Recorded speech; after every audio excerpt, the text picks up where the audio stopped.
Welcome to Trudge the Road. It's sponsored by Caron Treatment Centers. Caron's a nonprofit leading provider of drug and alcohol addiction treatment with treatment facilities in Pennsylvania, Florida, Texas, offices in Bermuda, Boston, New York, Philadelphia, and Washington, D.C. They can be reached by calling 1-800-854-6023, or you can go to their website, caron.org. That's CARON.org.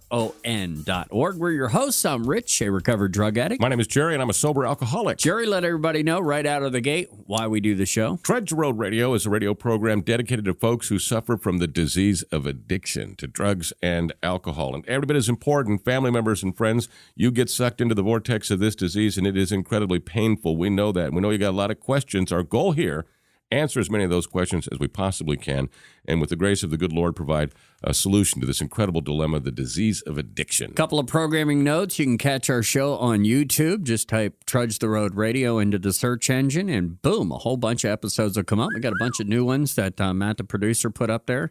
Very excited about that. Also, Facebook. Like us on Facebook. Twitter. We have that as well. And you can find all of these things just by going to trudgetheroadradio.com, and a little information about the show and how you could email us as well. Got a couple of great guests coming up. Oh, yes, we do. Kim and Mike will be joining us, and they are fantastic.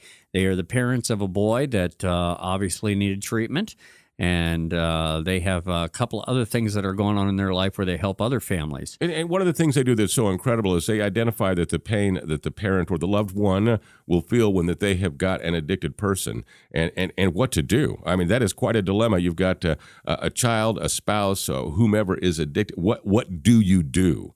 And find out what do you have to do for yourself. They'll let you in on all of that coming up here on Trudge the Road. All right, so this morning you go to the 7 o'clock meeting. I do. Where you go every Sunday morning.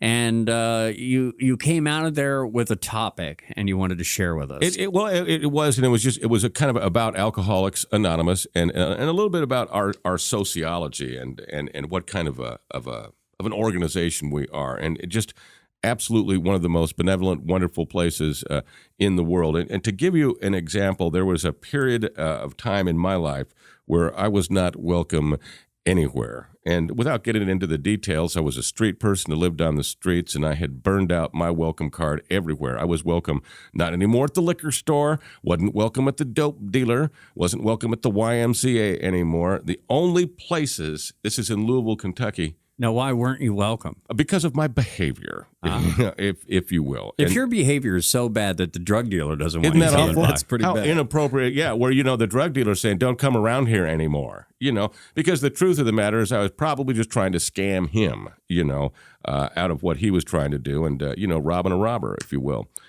So that was where that's a pitiful and incomprehensible demoralization that really, I think those words describe where I was feeling at that time. And there were two places that I was welcome. And one of them was, and it's still there in Louisville, Kentucky, and I love it so much. And throw them some money. The Franciscan Shelter. It serves food once a day, and it's run by a group of monks or the Christian Brothers. I'm not sure, and I apologize for that. But what they do, they don't take any of the government food, anything of that nature. They buy all the food. It's all fresh, and they have volunteers. A lot of guys, like retired guys who were involved in the Knights of Columbus or whatever, would come down there. And they would prepare an excellent meal every day at noon. It was always good, fresh, quality food, and it was served to you like in a restaurant. You sat down at a table. It wasn't like the typical soup kitchen. They give you some dignity. They give you a little bit of dignity. When they'd serve you the food, was, how you doing, buddy? How you doing? Did you get enough? Do you want some more? I mean, just absolutely, literally saved my life. I would have died on the streets of Louisville, Kentucky, if it wasn't for that place feeding me, because as so many of us know with this disease, we won't eat. We'll eat, we'll drink, or we'll use before we eat. And that's the nature of the disease, and so many of us die because of that. But that place was there for me, and the only other place that welcomed me or said I could come in was Alcoholics Anonymous.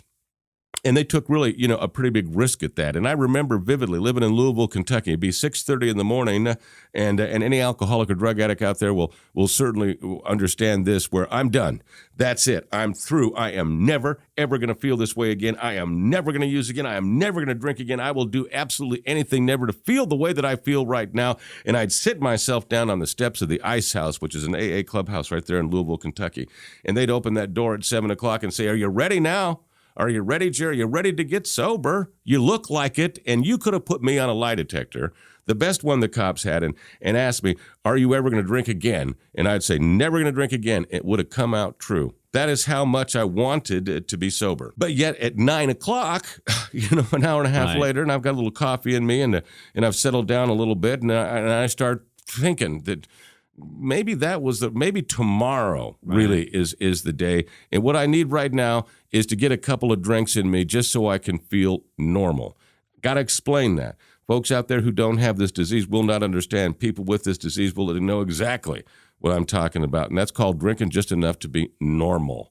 And what that does is it settles down the monster inside, the beast, the alcoholism, this terror that you're experiencing, this undefinable fear. A couple of drinks will put it down.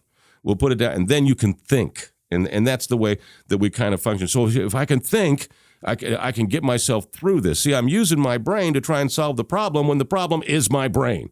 That is what the issue is. So I would go out and do it again, and yet they would still allow me to come back into these meetings of Alcoholics Anonymous. But they'd say things to me. Say things like, "Jerry, you can come in here, but we want to know something, man. Are you carrying anything on you that might hurt someone?" And I would say no. And they'd say things like, "You mind if we check?" That's where my life had gotten to. I'm getting frisked before I go into an AA meeting, But they still allowed me to come in. And the culture of a recovering community today has increased so much because there is so little available for people who suffer from mental illness. And a lot of those folks end up in our rooms. And a lot of them end up in jail because there's no other place for them to go. There is no mental health really available in our country today. And we get a lot of those folks who have other problems. And we say, "We welcome you. You come in here, and you get better amongst us," because there is a healing power that is inside those rooms that I absolutely cannot describe. But anybody who is a participant who belongs to our fellowship knows exactly what I'm talking about. And today, thank you, because AA, if they would not have accepted me, if they would have not given me a place to go, I'd have been dead on the streets of Louisville, Kentucky. There's no question about that. So my gratitude could never be expressed and certainly never repaid, but I'll do my best. So tell me about this AA. Where would one find? That? We're everywhere. Everywhere. You can find actually AA meetings by going to our website, trudgetheroadradio.com, and then clicking on it.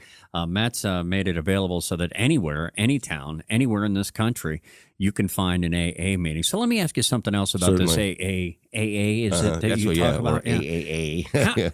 How much did it cost you to go there? Not a nickel. Not a nickel? There's no charge for Alcoholics Anonymous.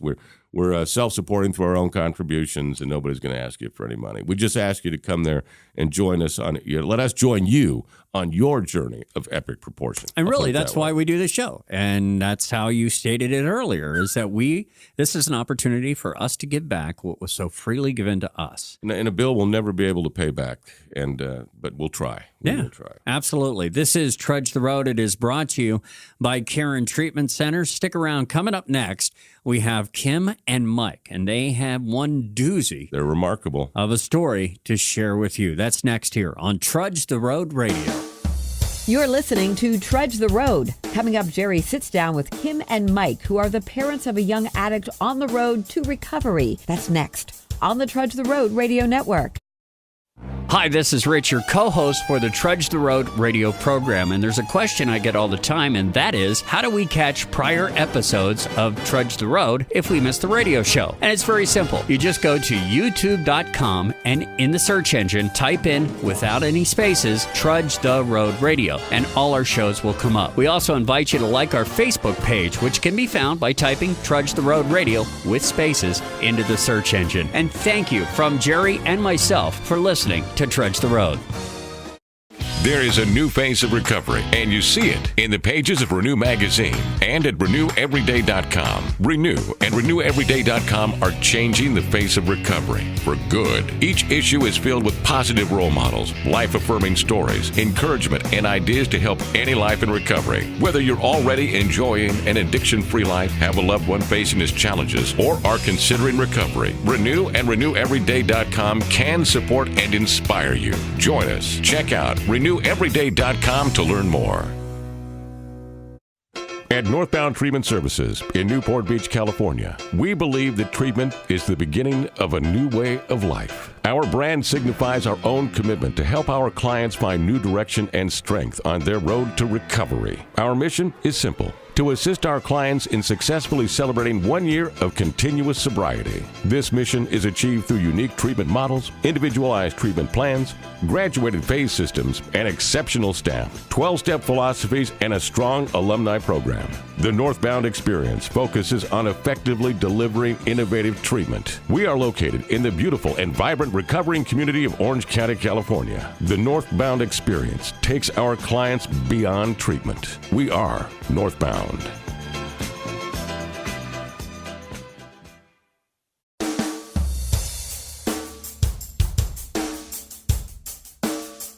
Hi, and welcome back to Trudge the Road. Trudge the Road is sponsored by Caron Treatment Centers. Caron is a nonprofit leading provider of drug and alcohol addiction treatment, with treatment facilities in Pennsylvania, Florida, and Texas, and offices in Bermuda, Boston, New York, Philly, and Washington, D.C. You can reach them by calling 800-854-6023 or by going to their website, which is caron.org. That's CARON.org. They can probably answer a lot of the questions on that website that you may have, and that, by the way, is the reason we are here. Trudge the Road is a radio program dedicated to folks who suffer from the disease of addiction to drugs and alcohol, and every bit is important. Family members and friends, we know that you suffered tremendously. You got a lot of questions. We're going to do our best to answer those questions, and with the grace of the good Lord, be able to maybe provide a solution to this incredible dilemma. Thank you very much for listening. Thank the radio stations around the country who carry Trudge the Road. We really appreciate that. And if you're catching it on YouTube, catch all the episodes. And this one is a very special episode, and I know it's going to be extremely effective. We know a lot of folks who are listening to us this morning around the country are not people who are addicted themselves, but have someone in their life, a loved one who is. And that is a terrifying situation. And hopefully today we can bring some answers to the many questions that we know you have. With me are Kim and Mike Rubenstein. And just over a little 3 years ago, they became aware of their son's escalating drug abuse. And we're going to find out a little bit about his story and about these fine folks. First, just to start off on a good note, how's your son doing today, Kim? He's doing extremely well. He is coming up on 3.5 years of sobriety, living a happy life in Colorado with 3 buddies who are also in recovery. He's getting high on life these days instead of some of the other stuff. Doing a lot of climbing and having fun. Cool. Colorado is a fantastic place. I went to school out there. I owe amends to that entire state. I need to get back there because I was not a productive member of their society. But that's great. I'm glad to hear that. Mike, thank you very much for coming. We really appreciate that. It takes a lot of courage to come in front of, I know you go in front of groups of people. We're going to find out about what you have done to give back and what you've received gift-wise from your son's addiction. And I know that sounds crazy, but it is absolutely true. And if we could, Kim and Mike, tell us a little bit about your journey beginning with your son and how much you want to tell us about the dilemma that he faced because he, like myself, suffers from this disease. Well, it really started off, I guess he was probably a senior in high school when we first became aware that he was using any drugs at all, and that was marijuana. We really thought that he was devastated by being caught with it. We're a very, very tight-knit family, and he was extremely remorseful, and we thought, well, that's all it really took, and that should be the end of that. Found out right before he left for college that he was not finished, and it was kind of disheartening to know we were sending him off to Arizona to go to school to study, and was planning on taking his pipe along with him, and so we had a kind of a wake-up call right as he was taking off for school, which was difficult. But, off he went, and we found out pretty quickly that first year that he really was going back to marijuana quite a bit. He had a couple of infractions in his residence hall, had to leave his residence hall, find other housing, and, of course, we did all the things that enabling parents do. We got the attorney, ran out and helped him to get settled into some place that was, decent and all that kind of thing. And it really wasn't, I guess, until his sophomore year that he picked up Adderall. Maybe it was his freshman year. He as was well. he was he had lost weight during his first year, and he was running. We thought he was exercising. He claimed that it was that he was trying to be healthier, but it all turned out to be drug use, and it was Adderall that he was using to kind of pick him up from his lethargy from his weed that he was smoking. And just to kind of update folks, and the weed of today ain't what that weed was of the 70s. Much different. It's much, much different. And the potency and as a matter of fact, the detox off it here in Karen has been really compared to that of coming off of heroin. Extremely difficult. It's extremely potent. It's extremely dangerous. And Adderall, of course, is a drug used for several things. One is to treat attention deficit disorder. But folks who suffer from this disease, that I have the disease of addiction, we like it because it's like cocaine. Right. It make you feel great. And so it just is that effect. And the consequences, of course, can be devastating. And now with that data, I'll let you pick up, please, your story there again. Yeah, so he had I think his drug use had escalated. He actually went through a school mandated program during the school year that he satisfied perfectly. He got clean bill of health from the program that he went through, and then he also went through a program over the summer between his first and second year that he passed. And we were told by professionals that he saw the error of his ways and was back and was going to, knew what he was supposed to do. And, of course, we got him back to school for his second year. It was interesting just to tell the story about the attorney. We were talking about this yesterday, actually, that the one person who really gave us the best advice, not the professionals. It was the attorney that we went to because we had to go to court at the end of his first year in Tucson. And the attorney, sitting down in the attorney's office, just after my son had walked out, the attorney said, "Well, you're not going to be sending him back to school for a second year." And I said, "Well, yeah, he's going to come back and finish his schooling." And he said, "Well, he's not going to do well because they're not going to take care of him. They're not going to be the ones. He needs to get help." And we just still did not see it. We were still in denial. And, of course, we brought him back for a second year. Denial, not to put a lot of pressure on you, a lot of it is just uninformed, just don't know. Sure. You think you're doing the right thing. And, proof of the fact that we're an addict is that we do the best in drug class. Absolutely. If we're the ones who have conned to the doctors and that kid's going to do just great. That was that they pat me on my back. I was always the best one in treatment, and it's just part of the gig of the pathology. Right. And we don't know. And then the consequences continue. Absolutely. And he has always been such a compliant, likable, personable kid. And I remember when we're checking him in here and we shared that with the intake counselor, and he said, "Yeah, that's going to be a problem. It's going to work against him."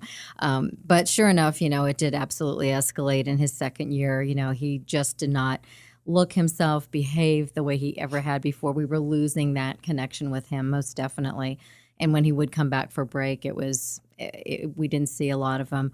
And so after that second year of college, he moved back home, started working, selling pizzas, delivering pizzas, getting cash, and not really the best scenario for someone who was going down that path. And we really watched him, as Father Bill says, every week in chapel, watched him disintegrate right before our eyes. He was living at home, and it was he had no bills, no expenses, and was getting paid under the table for his pizza delivery. Sure. And would leave the house, would usually sleep until 1 o'clock, leave the house around 2 or 3 o'clock to go work, and come home at around 3 in the morning, and we never saw him. Sure, perfect. It's a perfect scenario for a drug addict. Yeah, it was great.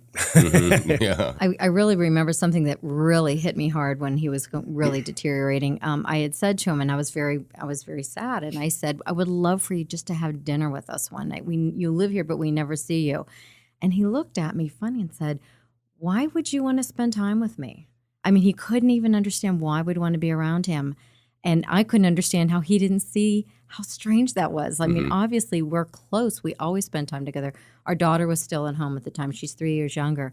So this is when he was about 20 years old at that summer before he came here. But he just couldn't understand why we'd want to be together. He just was very absent. And of course, now looking back, he had a lot of shame for what he was putting us through. He didn't want to have to face us and be in that home that we had such great memories in, But it was And that I would say that continued for about 8 months. That we continued kind of in that downhill spiral with him doing that. And we actually had talked to a few people during that time, professionals again, and the answer we got from everybody was that all the kids are smoking weed, and didn't you smoke weed when you were in college?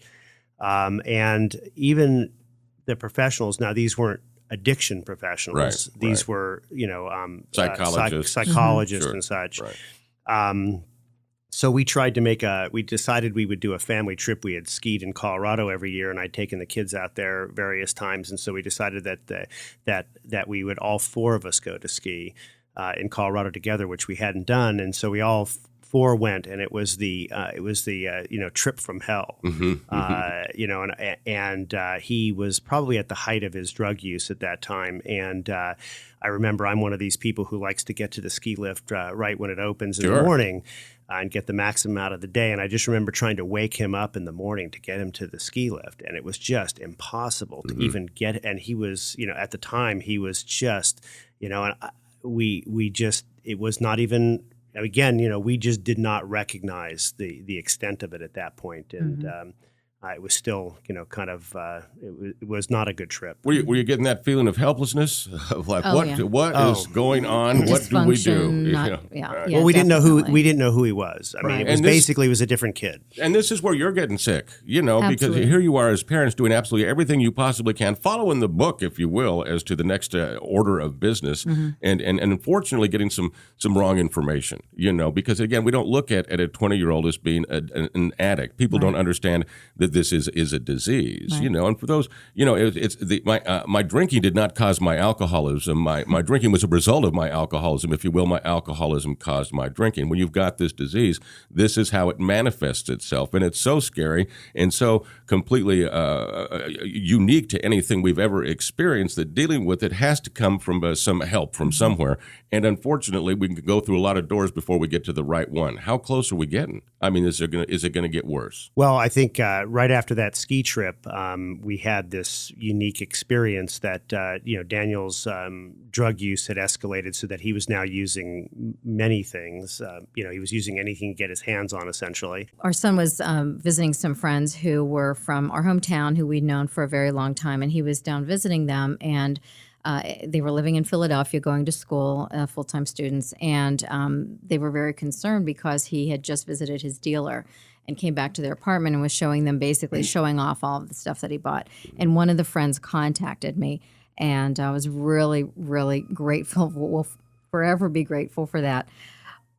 He let me know that he had purchased and was showing them everything he had picked up from his dealer, which was a lot of marijuana, Adderall, Vyvanse, LSD mushrooms, ketamine, ecstasy. He had snorted some ketamine in front of them, the cat tranquilizer. Right.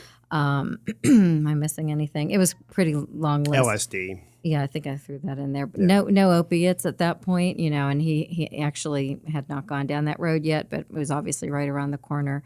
He was putting an awful lot of drugs in his body, and these guys were really concerned and enough that they contacted me, but they were very concerned also that our son would resent them outing him. Absolutely. And so I said, hey, real listen. problem in their sociology. Of course. And I said, you are his best friends in the world for doing this. I would never do anything against your wishes, but I'm grateful to you. Let me just stop you there because we're kind of at a point here to take a break here and find out a little bit more. But you are absolutely in a crisis situation. You're in a life and death situation. You're going to lose this kid. Correct. All right. We'll be back in just a minute and we'll talk more with Kim and Mike. We appreciate that. Trudge the Road is sponsored by Caron Treatment Centers. Again, their website is caron.org. That's caron.org. Call them at 800-854-6023, and they'll get you some more information. We'll be back with more of Trudge the Road in just a moment on the Trudge the Road Radio Network. You're listening to Trudge the Road. Coming up, Jerry continues discussion with Kim and Mike as they share their experience, strength, and hope. That's next on the Trudge the Road Radio Network. At Northbound Treatment Services in Newport Beach, California, we believe that treatment is the beginning of a new way of life. Our brand signifies our own commitment to help our clients find new direction and strength on their road to recovery. Our mission is simple: to assist our clients in successfully celebrating 1 year of continuous sobriety. This mission is achieved through unique treatment models, individualized treatment plans, graduated phase systems, and exceptional staff, 12-step philosophies, and a strong alumni program. The Northbound experience focuses on effectively delivering innovative treatment. We are located in the beautiful and vibrant recovering community of Orange County, California. The Northbound experience takes our clients beyond treatment. We are Northbound.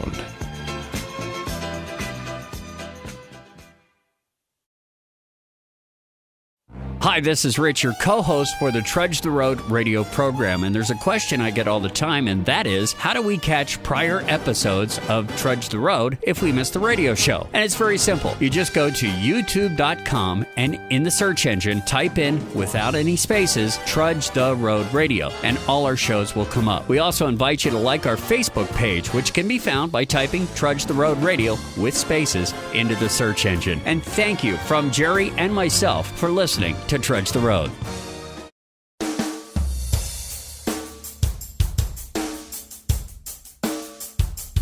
Welcome back to Trudge the Road. Trudge the Road, sponsored by Caron Treatment Centers. Caron, a nonprofit leading provider of drug and alcohol addiction treatment. They've got great facilities in Pennsylvania, Florida, and Texas. Offices in Bermuda, Boston, New York, Philly, and D.C. You can reach them by calling 800-854-6023. They've got a great website, Caron.org, and that's spelled CARON.org. And that's our sponsor for Trudge the Road, and we appreciate that. Trudge the Road is a radio program dedicated to folks like myself. By the way, my name is Jerry, and I'm a sober alcoholic. People who suffer from the disease of addiction to drugs and alcohol. And every bit as important, family members and friends, you suffer tremendously, and you get sucked into the vortex of this disease. And I know you got a lot of questions because it's crazy. And that's our goal here, is to try to answer as many of those as we possibly can, and with the grace of the good Lord, provide a solution to this incredible dilemma, the disease of addiction. And we got some real help here today, and we've heard a wonderful story so far.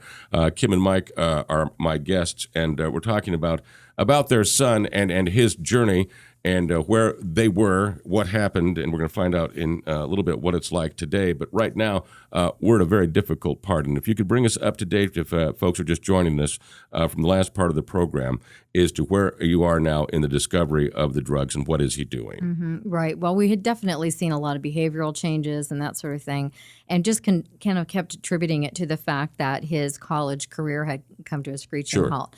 Thought that he was really just kind of floundering and lost, and that's really what we used as an excuse for the behavioral changes. But that was getting backed up. You were getting reassured by others, too, that that's the problem, that this Sure. maybe is a phase. Exactly. Okay. Sure. But then I started to get a little bit concerned about some interest that he was showing in an artist who does a lot of peyote to paint and tripping and that sort of thing. And he was reading some books that were sort of red flags about hallucinogens.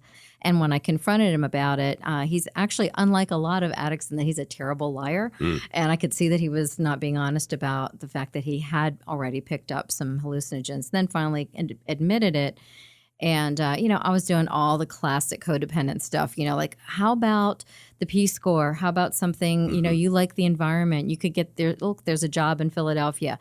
And he was just so not interested. And basically at one point even said to me, pretty much anything you suggest, I'm just not going to do it. And so he had his own plan he was loving that pizza job, and that was perfectly a perfect life for him as far as he was concerned. I understand that way. Can I use the word desperate now, or what do we do now? Well, I think we were pretty numb at that point. I think we were totally numb, and at that point we were basically on auto drive. I think that he was doing his thing, we were doing our thing. We were not making any headway in one direction or another, and it was really this event that occurred when his friends said to us that they were concerned about him, and that they put Kim onto a direction of contacting a few people. The friends actually had a resource for us to contact at one of the schools that they were at, that Kim called, and that led us in a direction of getting to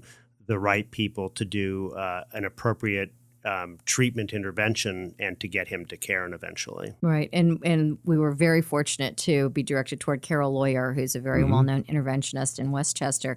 And Carol really was our savior. She just guided us very gently through the process of understanding really what we were talking about. And she knew just from the story she heard from me that this young man was going to need inpatient treatment and going to see a therapist twice a week was not going to do it. No. Because he thought life was great. He had fooled every outpatient therapist he had seen over the.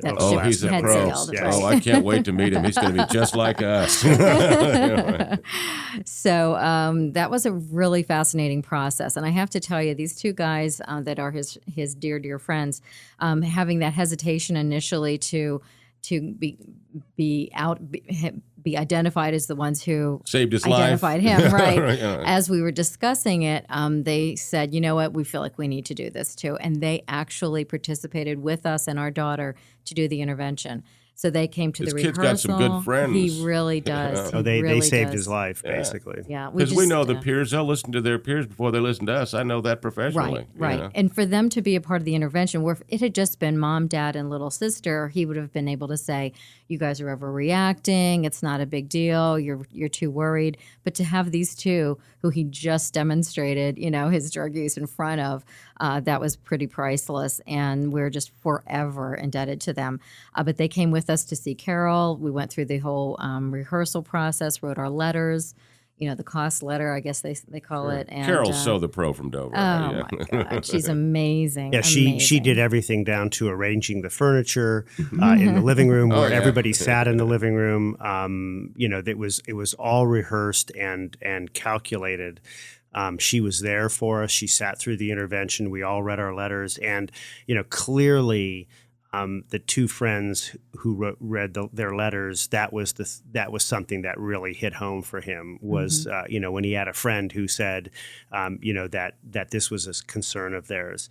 And at the end of the intervention, it was basically, are you willing to accept the help that we're offering? And Carol asked him that question, and he said yes. And I said, this is inpatient therapy. This is not outpatient therapy. And he said, there was a pause, and he said, okay. And then he said, can I go take a shower? And Carol said, no, I don't think so. I think we're just going to leave from here and go right to Karen. So we basically, his bag was already packed. Bags were packed. We jumped in the car. We had 2 cars, and Carol came with us, and we drove him to admissions and the boys here. came with us too. And his 2 friends came here too. Bring the gang along. They were fascinated with the whole Well, thing. sure. It was interesting. Well, sure. Well, I'm sure, now I can know firsthand, and I'm sure everybody, when you pull up into that parking lot here, everybody is scared to death. Right. You're scared to death. He's scared to death. Yeah. And just walking through those doors. And what y'all out there need to realize is these people aren't walking through the doors of a treatment center. They're walking out of hell. You've kicked the door of hell open and you just walked out. But nobody feels that way right now. What's going on? Here you are in admissions. Mm-hmm. It was a completely surreal experience. It really was. I remember like it was yesterday. It was 3.5 years ago. Oh, and now. you'll remember it for the rest of your yeah, life. we will. And it was it was an interesting experience. It was extremely professional. I mean, I think that we had no idea what to expect, and everything was taken care of. Right. The fellow who did our intake was just phenomenal. He spent a lot of time with us asking great questions. And every question is like, one of the questions is that I remember so distinctly was, try to characterize your parenting skills. And we're like, well, we're good parents. We're all good parents, but we're good parents of an addict. And the problem is that, we've come to realize in this process that, codependency is like, is the parenting, and you have to learn how to do the anti-parenting with an addict. Exactly. And, in the codependency, it automatically gets such a negative vibe to it. But you have to realize in your particular case of codependency, it included doing absolutely everything you possibly could, and coming up with no answer. And that's where the frustration and the insanity starts here. Now, at this point, he's safe. We got him here at Karen. He's going to be fine. How are y'all feeling? Well, we were really open to advice. I think that maybe, not that we're unique, but I see so many parents today who aren't really that open to it and aren't willing to do that surrendering as a parent. Sure. But the advice that we got actually from Carol initially was about the Karen Parent Support Groups. Right. And you found that quick too, didn't you? Absolutely. And then again with Dan, who was doing our intake. We dropped him off here on a Saturday morning, and the Monday night parent support group and outside of the Philadelphia office support group, we were there that first first Monday night. So Right. within And 3 days. We've been regulars for 3.5 years. So it must have been. Did you feel a connection as soon as you walked through the door? Did you, or was it just were you still apprehensive? We you know? at the parent group. Yeah. Oh my God, no. I think we knew that night. We were both joking that we were like putting it in our cell phones. This is what we're doing Monday night for the rest of our lives. We were so lucky. Mike Blanche happened to be the guest speaker that night. And I had, this is great. I had my binder of codependency, I call it. I have this 3-ring binder. I mean, I still have this I've had thing. you in treatment so many times. Oh my God. I look through it once in a while to remind myself of how absolutely sick I was. I have every note from when the friend called to tell me all the drugs. I have all that stuff. I have a note about like, does he really have to go to chapel at this Karen place? And here we are driving an hour to chapel every Sunday. But anyway, I had that binder with me, and I was the only person. 50 people probably were in the room because it was Mike Blanche night, and I'm sitting there taking notes feverishly. And I felt like we had a lot to learn, but we were very open to the idea of a support group. Both of us, we were very lucky we were on the same page there. Well, I think we realized that. I think we, that coming to Karen, I mean, we were numb. I mean, it was hell, but I think we realized immediately that there was hope. Absolutely. I think that's what it really was. How long did it take in the support group to realize for yourselves, for you, that now there's purpose? You have purpose. There's a reason, maybe that you can now take this knowledge, this data, this feeling, this emotional nightmare that you've been through, and help others to wake up. I think, well, that's sort of the nature of that group anyway, is just to be there for the newcomer and that sort of thing. And you can see it so quickly. You learn so much in a very short period of time. But really, the bigger picture of this educational program that has developed came a year into our journey. Into your journey, your recovery, if you will. And that's be part of the conversation. Correct. Please tell us about that. Okay, so Hatboro-Horsham School District is where we live. That's where our children attended school. And I work for a nonprofit education foundation that's devoted to that school district. So my office, while I don't work for the district, I am housed in the administration building with all the top administrators for the district. And about a year. And so the recovery took place. The sobriety date is March of 2010. This was a year later. That the school district had announced that they were going to be revitalizing what they used to call a drug and alcohol task force, and they wanted to call it Be a Part of the Conversation. And I'm a graphic designer by trade, and so I immediately saw the logo for it and wanted to help. And I walked down the hall to the fellow who had sent out the email blast and said, how can I help? I told him our story, and he said, wow, you could be like a parent liaison. And so that became my role. Immediately started attending the planning meetings. And I give the district so much credit for wanting to do things differently. Father Bill always says that their church, his church, has to do things differently. Care and treatment has to do things differently. And I think you have to do things differently in education, because pretending that there's not a problem, that this doesn't exist, gets you nowhere. It's just disingenuous. It happens everywhere. We are not unique in our district. We're just willing to take a good, strong look at it. So one of the first meetings that I went to, we had a security director who said, hey, I can get someone from the DA's office to come in and talk about, all the arrests that we've been having, kind of a wake-up call for the community. And I was trying to be respectful, but I said, who's going to come to that and talk about the bad kids in the community? That's not my kid, know. And so we started talking about other more creative ways to have that conversation. We were very fortunate to have a woman named Heather Gregan, who at the time has been with Rehab After Work, that program. Right. She's an adolescent addiction and mental health caregiver, and she was incredibly helpful as well with how to have these conversations every time we have an event. So our very first speaker was Ken Thompson, the medical director Ken. here. We love Dr. Ken. Absolutely. Yeah. And we had him come and talk about the brain disease and the adolescent brain and the lizard brain and all that stuff. And we had 200 people come to that event. Wow. And we started this model that Heather was the brainchild of, that was to have these small groups set up so that when you walked in the room, it's a brightly lit room. It's not a dark auditorium where you're being lectured to. And everybody's in these groups of 8 to 10 chairs, and each group has a facilitator who's been briefed on whatever the topic is that evening. They hear the presentation, in that case, Dr. Thompson. At the conclusion of that, they take a little break, and then they talk amongst themselves in these small groups. And then the facilitator takes notes and reports back to the group at large what came out of that conversation. There might be some questions for the guest and that sort of thing. And we've done that with Dr. Thompson. We have had 2 events we call Conversation Forum, where we have young adults in recovery talk about their journey and You what. had Chris come by, a little basketball star, I understand? Yes, Chris Herron came. That was a great event. That was funded by the Educational Foundation that I work for. That was a perfect event to talk about, coping skills for kids, but also a great message of recovery. Absolutely. So yes, we had 850 folks show up in the evening, and then the next day he spoke to 2,000 students in grades 8 through 12. And you could hear a pin drop in that gymnasium. I've shared the stage with Chris. He's Have amazing. you? Oh, yeah. He was an amazingly effective. I mean, he just the kids just really gravitate to him. But I also wanted to point out that the program, the Be a Part of the Conversation, recognize that the abstinence, kind of promoting abstinence only as opposed to awareness, which is the program's really about drug and alcohol awareness and other risky behavior awareness. And that was really recognizing that these behaviors happen and they will continue to happen, but to have people talk about it, talk about it in the community, to talk about it with the police, with parents, with the students.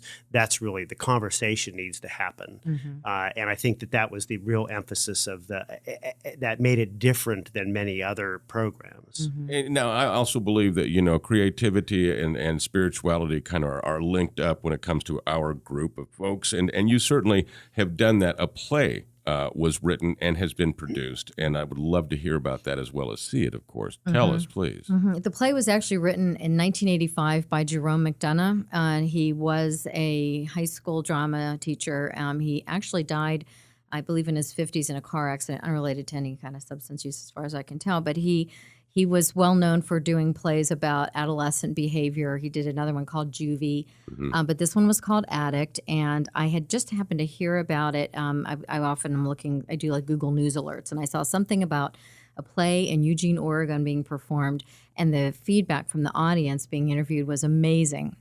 And so I looked into it, and we actually got permission from our school district to go ahead with this, which was really very risky, I think. It's a very intense, dark play, but so important. And it's basically 10 different characters, each with a substance that they're struggling with. Being that it was written in 1985, one of those substances was Quaaludes. Sure. Well, they're really not Disco around biscuits. anymore. Yeah, right. We remember None of the kids know what a Quaalude is. Right, yeah. right. Oh, we do. Oh, Yeah, right. Lord. Right. And the 6-pack and a pill. I'm sorry. Go ahead. Yeah. Go ahead. No, I'm sorry. More reminiscing. Right. Yeah. Haven't thought about that in a while. Okay. So clearly, and he, the playwright had made a note in the beginning, prior to the script, that says you have carte blanche to rewrite this to make it sweet. Up to date. relevant. Yeah, and right. if it's not current, it's not going to resonate at all. And also, for example, the heroin addict was named Kuda, and he was a street guy who rolled people for their wallets. And we were like, okay, no, we're going to change that to Murph, who's a lacrosse player, Sure, gets the shoulder injury, OxyContin, ... That's how it heroin. happens. Right, That's how it exactly happens. Exactly.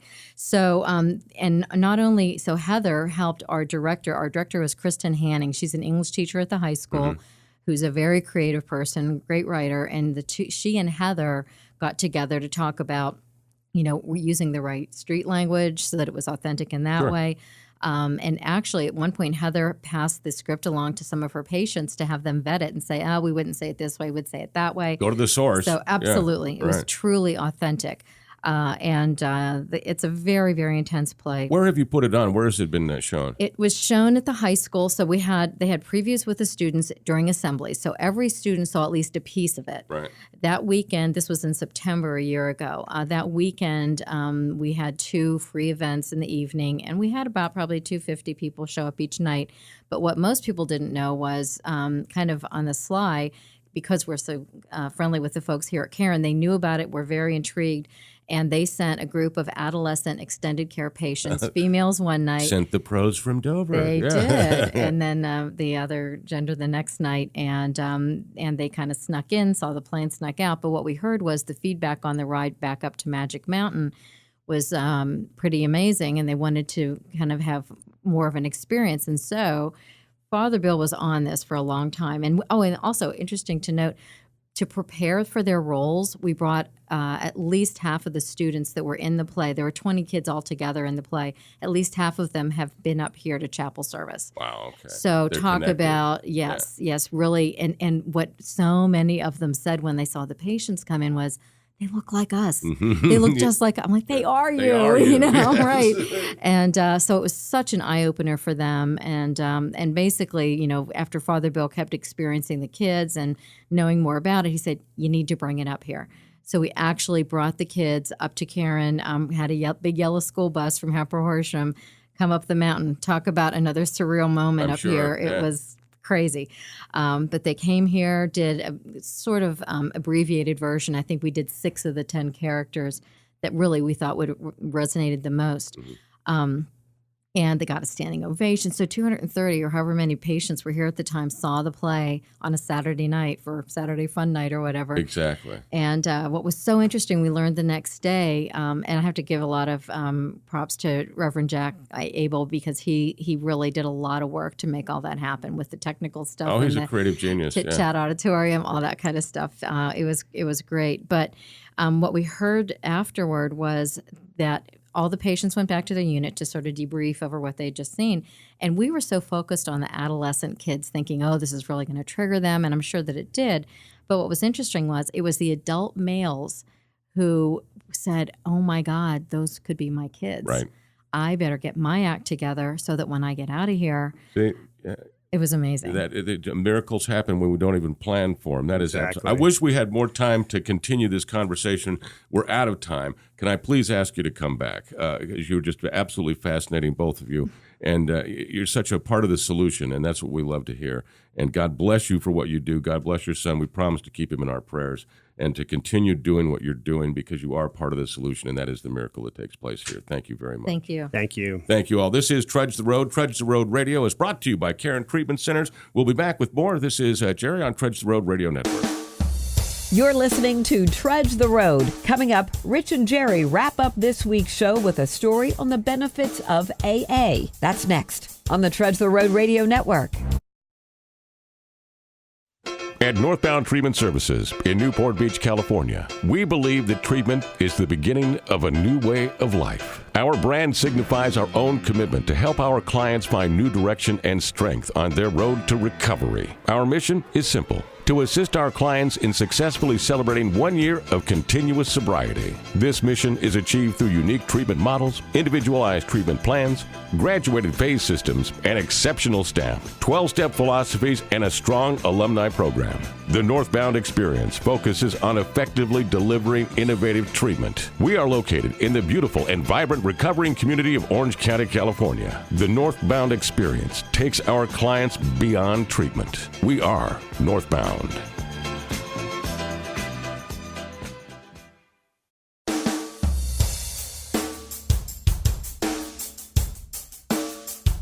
Welcome back to Trudge the Road. It's sponsored by Caron Treatment Centers. Caron's a nonprofit leading provider of drug and alcohol addiction treatment with treatment facilities in Pennsylvania, Florida, Texas, offices in Bermuda, Boston, New York, Philadelphia, and Washington, D.C. They can be reached by calling 1-800-854-6023, or you can go to their website, caron.org. That's CARON.org. We're your hosts. I'm Rich, a recovered drug addict. My name is Jerry, and I'm a sober alcoholic. And Jerry, you're holding a piece of paper. I just want to thank Kim and Michael again for being our guests. They were just tremendous. I can't wait to have them back. And they already agreed that they would come back. So that's Awesome. good. Yes. Hey, listen, we talk about Trudge the Road Radio, and we do the show, and hopefully we can help somebody out there. It's like catching a meeting when you can't catch a meeting. Right. Just go to YouTube and pop one up, or go to our website, trudgetheroadradio.com. And it kind of came full force this morning when we were sitting in here, and Matt, the producer, told us that one of his friends just happened to go and check it out. Yeah, a guy I went to high school with sent me a message on Facebook. I'm an avid Facebooker. It's probably an addiction I might need to seek treatment for. The 12 steps of Facebook. Yes. 12 steps of Facebook. And he sent me a message asking me what my affiliation was with this, what it is that I did. And I told him, I record the show, do the website and everything. And he was just grateful. He's like, it's nice as a recovering alcoholic to have something like this because with everyday life and things like that, it's kind of tough to get to a meeting. And he said, it's just as good as a meeting. And I was like, well, that's pretty much our catchphrase. So it was just nice to see that, kind of come out of nowhere to. Yeah, completely unsolicited. Just send me a message. Hey, thanks for doing this. It's, and hopefully that's the kind of attitude or the perception that a lot of people are getting around the country when they click onto one of our shows. Absolutely. And I would encourage you to please respond back to us. Join the family. Let's get as many people as we possibly can together on this. And the better we know you, be it Facebook or send us an email, whatever. We really and truly do want to hear from you. And if you would be so gracious to kind of spread the word, most AA meetings have a period of time where they have non-related AA announcements. And,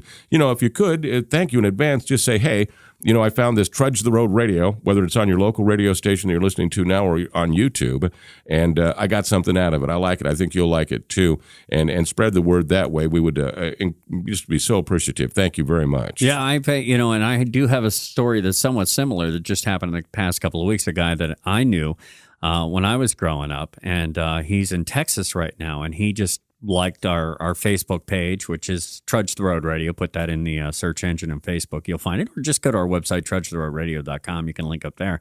But he just found that and clicked on it. Also, we have a Facebook page that we don't even really talk about. It's recoveryforlifechannel.com. Right.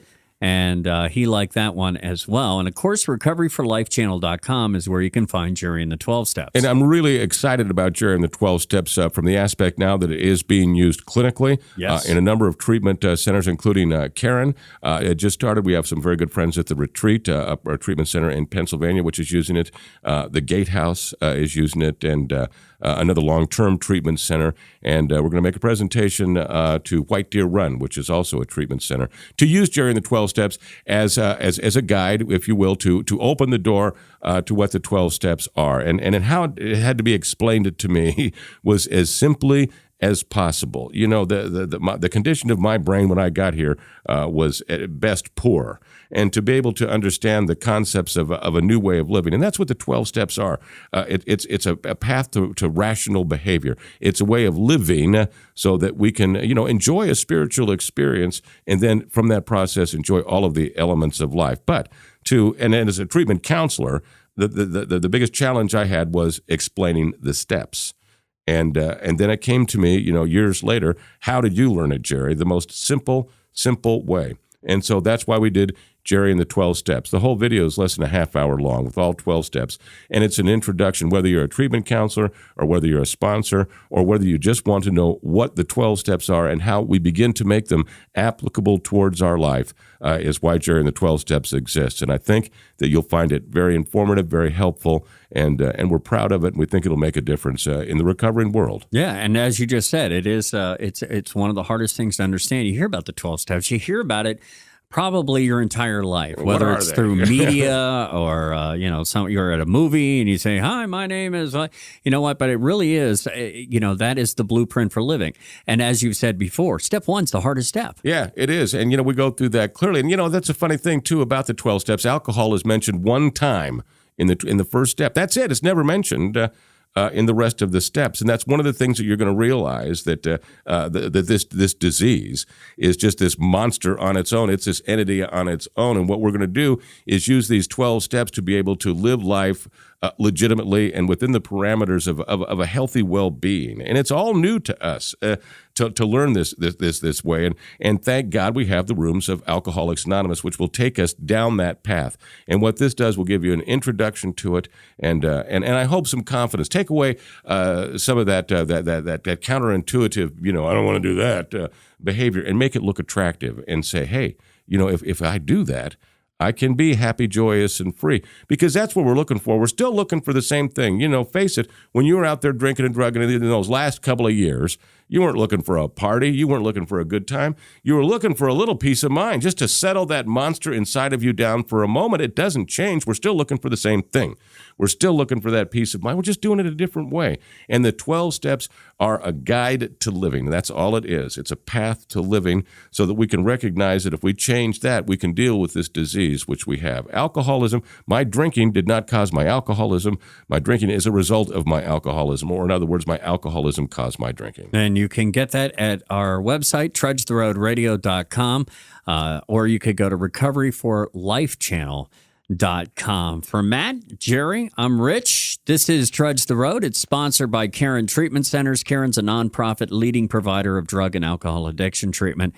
Caron specializes in men's and women's services as well as young adult males and females, plus a relapse program and outpatient services. If you're concerned about yourself or a loved one, call 1-800-854-6023, or you can go to their website, caron.org. That's CARON.org. This is Trudge the Road Radio on the Trudge the Road Radio Network. You've been listening to Trudge the Road. If you'd like to catch prior episodes, you can visit our website, trudgetheroadradio.com, and keep listening for new episodes on this great radio station, which is part of the Trudge the Road Radio Network. Thank you for listening to Trudge the Road. The opinions expressed in the show are those of myself, Jerry, my co-host, Rich, and our guests, and not necessarily those of the Caron Treatment Centers. For more information regarding the show, go to our website, trudgetheroadradio.com.